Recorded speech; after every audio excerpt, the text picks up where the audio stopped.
오늘 우리는 말씀을 통하여 하나님께 주목을 받았던 두 인물, 사울과 다윗을 통하여 은혜를 나눠보고자 합니다. 오늘 본문 1절에서 사무엘은 하나님께로부터 슬픈 소식을 듣습니다. 그것은 내가 하나님께서 사울을 버렸다라는 말씀입니다. 사울은 하나님께서 이스라엘의 첫 번째 왕으로 선택한 사람이었습니다.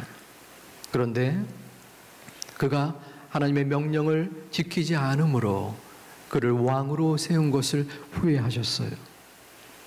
제사장만이 제사를 집례할 수 있는데 전쟁을 앞두고 촉박한 나머지 사람들이 흩어질까 봐 왕의 신분으로 제사를 드리기도 했습니다.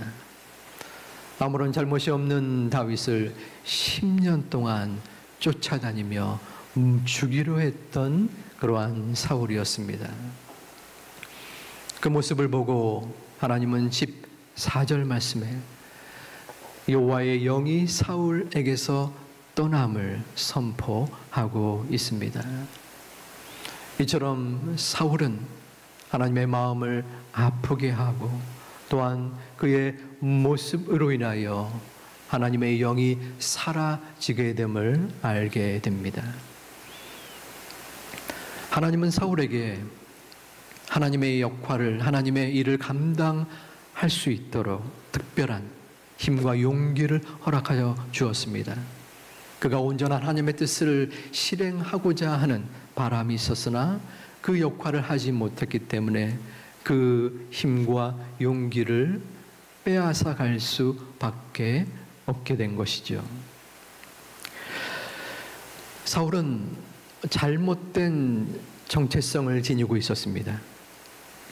잘못된 정체성을 지니는 중요한 요소 중에 하나는 자신이 가지고 있는 재물이나 직업이나 또한 물질 등 주변의 상황이나 환경을 자신처럼 생각하는 것입니다. 사울은 그 정체성을 왕 지위에 두었습니다.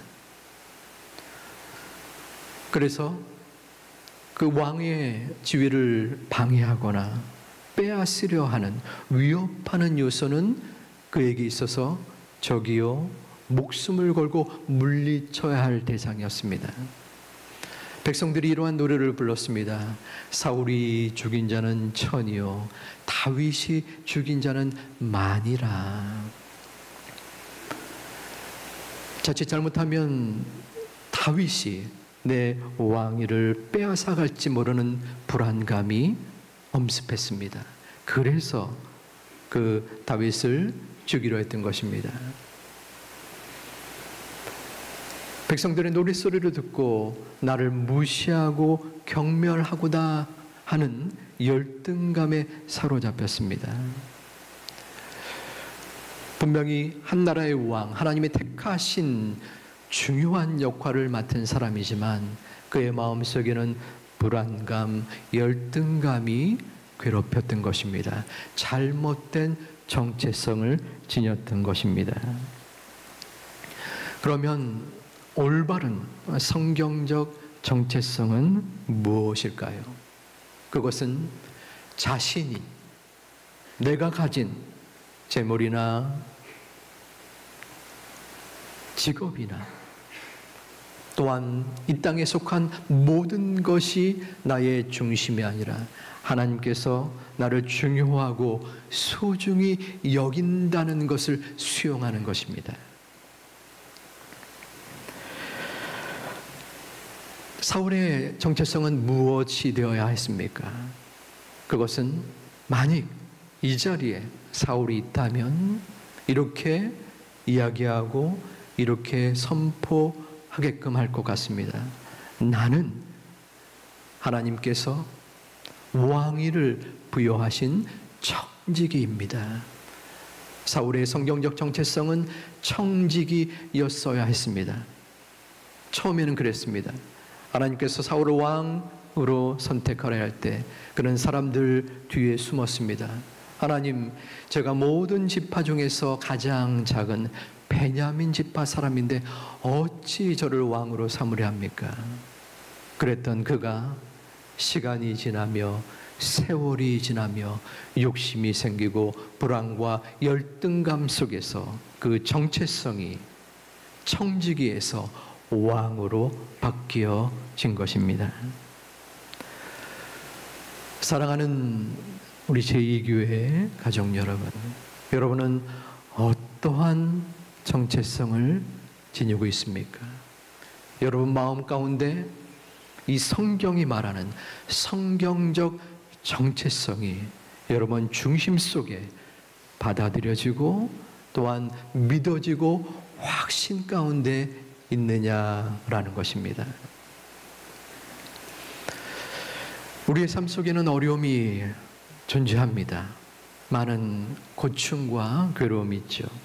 불안과 우울증, 그리고 알코올 중독, 가정학대, 가정폭력과 자살 등 이 시간 30분, 1시간을 말해도 다 끊이지 않을 그러한 삶의 문제와 범죄들이 우리의 주변에 그리고 우리의 가정 속에 지금 도사리고 있습니다. 그럴 때에 이러한 문제와 어려움들을 관통하는 중요한 한 축이 있는데 그 문제의 요인이요, 동기요, 결과가 되는 요소가 있는데 그것이 바로 정체성이라는 것입니다. 우리는 어떠한 정체성을 지녀야 합니까? 오늘 다윗을 다시 한번 살펴보겠습니다. 본문 1절에서 하나님은 사울을 버리기도 했지만 다윗을 선택하는 그러한 모습의 증거를 합니다. 내가 너를, 사무엘입니다, 베들레헴 사람 이새에게로 보내리니 이는 내가 그의 아들 중에서 한 왕을 보았다. 이새는 다윗의 아버지입니다. 이새의 뜻은 여호와의 사람이라는 의미를 지니고 있습니다. 이새는 보아스와 룻의 손자이면서 8명의 아들을 가졌습니다. 사무엘은 그 아들 중에서 엘리압이라는 첫 번째 장남을 마음에 들어 했습니다. 그의 용모에 반했습니다. 그래서 하나님의 뜻을 물었습니다. 하나님께서 택하신 새로운 한 왕이 저 엘리압입니까? 하지만 하나님께서는 인간의 뜻이 아닌 하나님의 뜻을 본문 7절에서 말씀하십니다. 우리 함께 봉독하겠습니다. 그의 용모와 키를 보지 말라.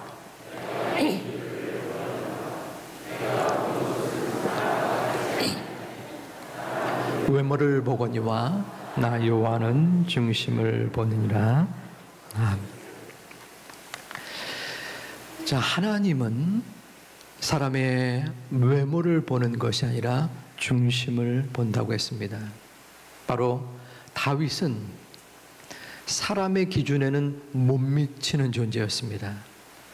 그 아버지 이새 또한 8명의 아들 중에서 7명을 사무엘에게로 데려갔습니다.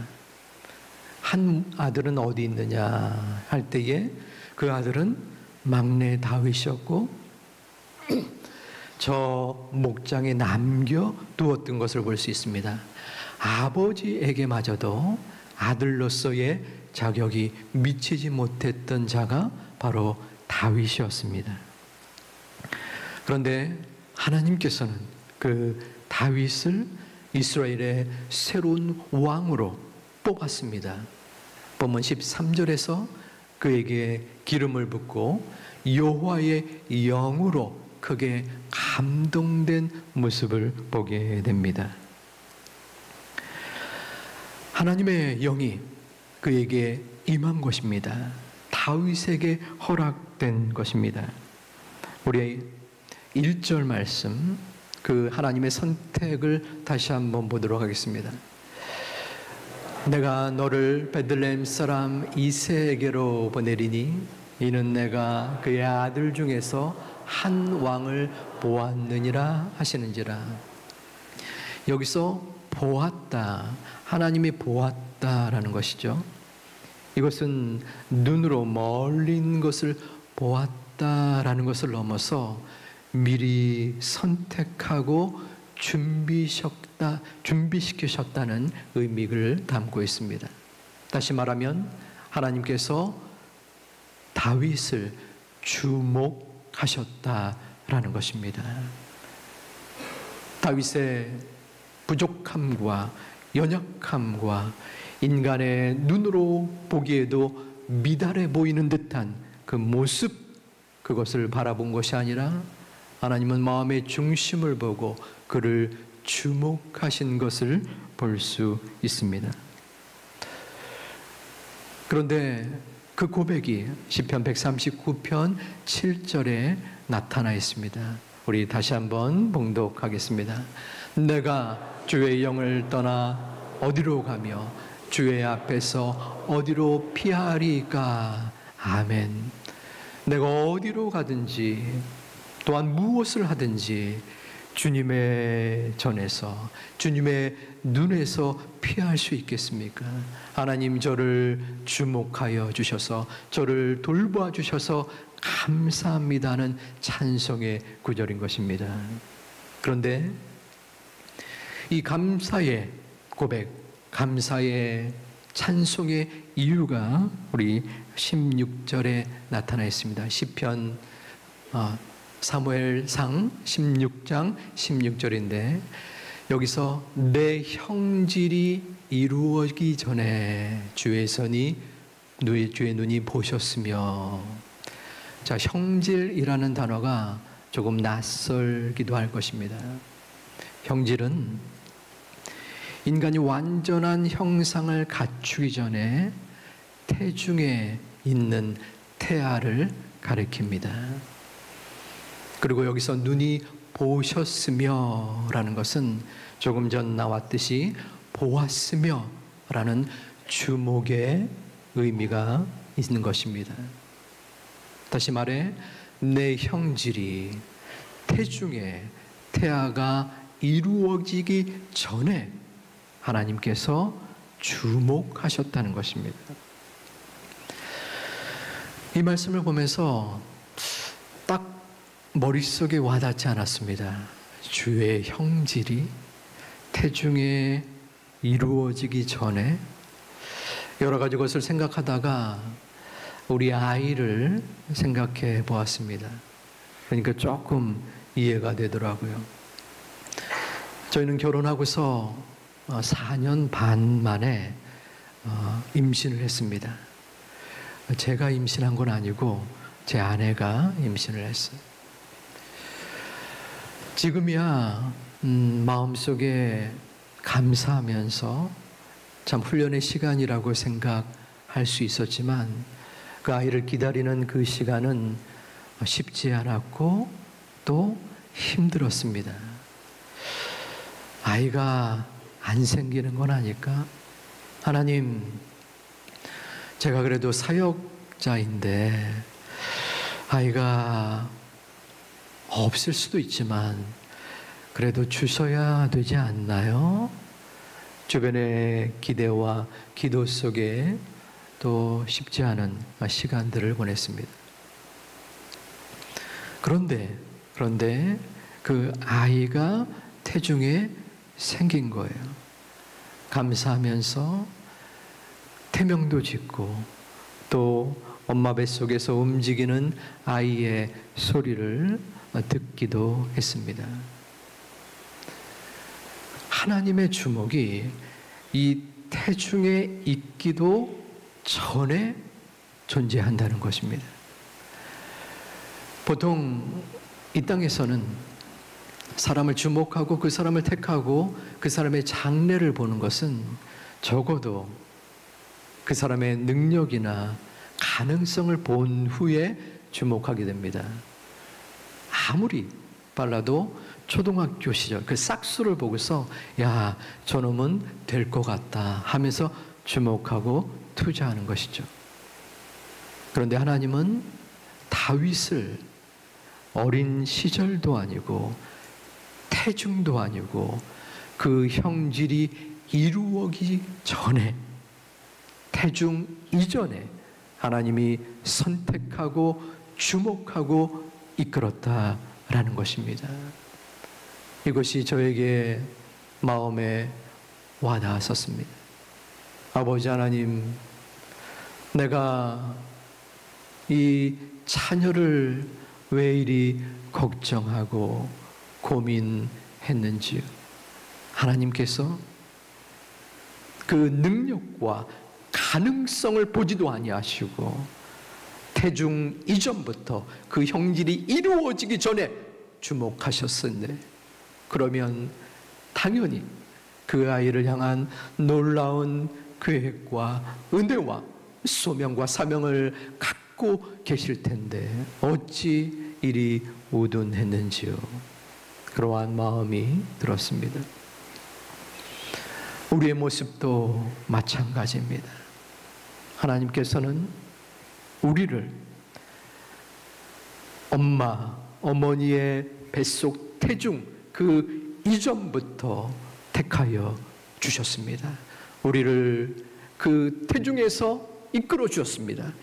그리고 출생 후 어린 시절 아무것도 모르는 어린아이의 그 심령과 마음 속에서, 그 상황 속에서 또한 성장하며 하나님을 제대로 알지 못하고 또한 하나님과 멀리하는 그 순간에서라도 지금도 낙심하고 지치고 힘들어서 하나님의 능력을 깨닫지 못하는 이 믿음의 연약함 속에서도 하나님은 우리를 주목하고 계십니다. 우리를 선택하셨고 우리를 돌보아 주셨고 우리를 인도하시는 그 아버지 하나님의 은혜와 사랑을 마음속에 품고 믿고 그 정체성을 선포할 수 있는 하나님의 자녀들 되시기를 주님의 이름으로 축원드립니다. 성경적 정체성은 하나님께서 나에게 주시는, 하나님이 나를 생각하는 그 생각에 대한 자기 확신입니다.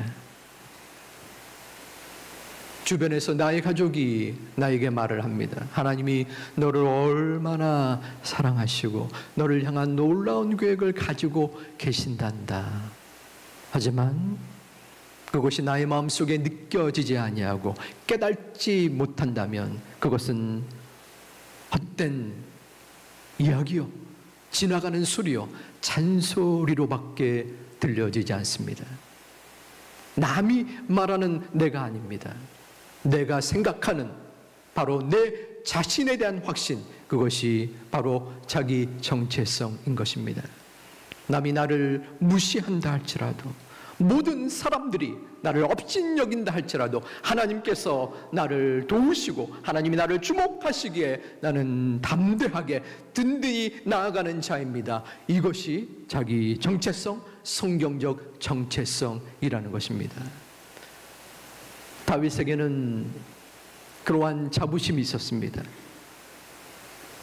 하나님께서 나를 주목하여 주시는 분이다. 나는 하나님께 주목받는 자이다 라는 자신감이 그에게 있었습니다.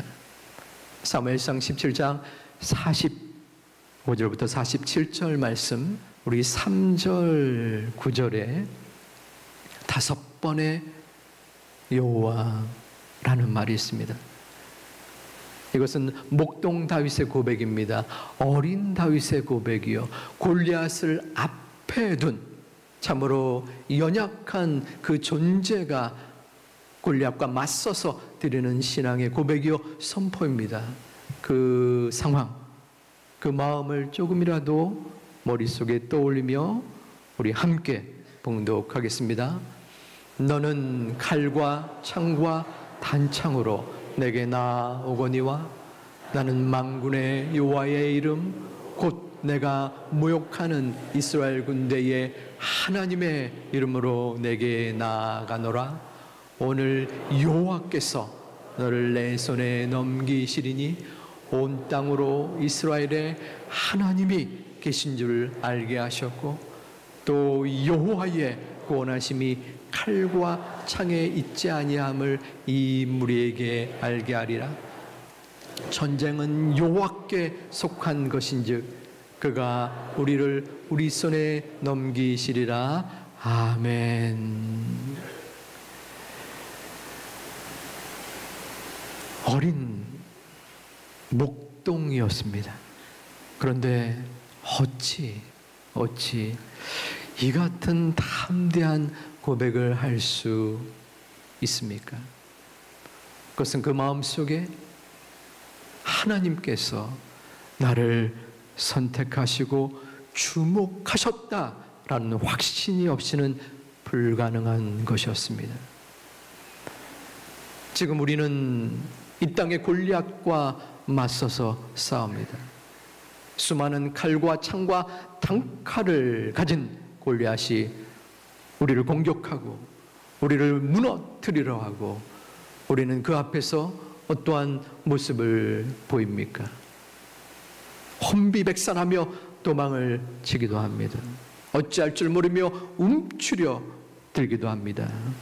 넘어지고 쓰러지고 갈 바를 알지 못하는 모습을 보이고 있지는 않습니까? 저는 이 다윗의 고백을 보면서 하나님, 어쩌면 저 미친 듯한, 미치지 않고서는 고백하지 못하는 다윗의 모습이 조금이라도 있었으면 좋겠다 하는 생각이 들었습니다. 지금 내 앞에 보이는, 도저히 내 힘으로 헤쳐나갈 수 없는 이 문제와 괴로움과 고난 속에 아버지 하나님, 저를 주목하고 계시지요? 주목하고 계시는 주님을 바라봅니다. 아버지 하나님, 주여 이곳에 임재하여 주시옵소서. 우리의 가정 속에 함께하여 주시옵소서. 나의 삶과 나의 괴로움과 나의 눈물 속에 주님이 주목하시기에 제가 다시 한번 말씀을 붙잡고 일어나겠습니다. 나는 연약하지만 보잘것없지만 주님이 주목하시기에 그 주목하시는 주님을 바라보며 하나님을 의지하며 다시 한번 일어서겠습니다. 아버지 하나님 도와주시옵소서. 담대하게 나아갈 수 있는 하나님의 자녀, 하나님의 주목하시는 여러분 되시기를 주님의 이름으로 축원드립니다. 이것이 우리의 모습입니다. 이 가운데 혹시라도 어쩔 수 없이 아내와 혹은 남편, 자녀의 손에 이끌려서 나오신 분도 계실 수 있습니다. 영상을 보시는 분도 계십니다. 그럼에도 불구하고 우리가 이 순간 이 자리에 온 것은 하나님이 주목하셔서 여러분들을 이끌고 여러분을 인도하셔서 말씀을 듣게 한 것입니다. 이 가운데 상처 입고 괴롭고 하나님 포기하고 싶습니다 라는 마음이 드는 분들이 있을지라도 그 마음까지도 하나님께서는 주목하고 계십니다. 내가 너를 구속하여 불렀나니 너는 내 것이다. 내 것이다.